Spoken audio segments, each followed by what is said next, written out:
فتاوے کے اندر دیوبندی وہابی جن کے متعلق انہوں نے لکھا ہے جو گستاخیاں انہوں نے کی ہیں، الحمدللہ امام عشق و محبت پر ہمارا ایمان ہے. ہم نے اپنی درسگاہ میں آنکھیں کھول کر علم پڑھا ہے الحمدللہ رب العالمین. ہمارے پاس اپنے اداروں کی سندیں موجود ہے الحمدللہ رب العالمین. اور ان حضرات کو جن گستاخیوں کی بنیاد پر کافر لکھا ہے وہ قیامت کی صبح تک جب تک اس پر قائم ہیں دائم ہیں کافر ہی رہیں گے.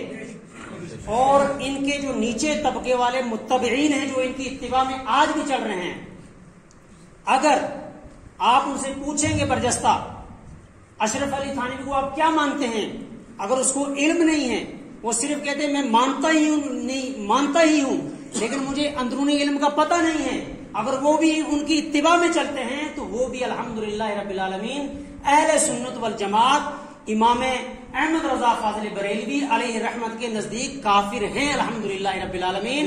اور ہمارا عقیدہ تمام اہل سنت والجماعت کا یہی ہے ابتدا سے انتہا سے الحمدللہ رب العالمین. ہم سارے ہمارے علماء حضرات ہیں انشاءاللہ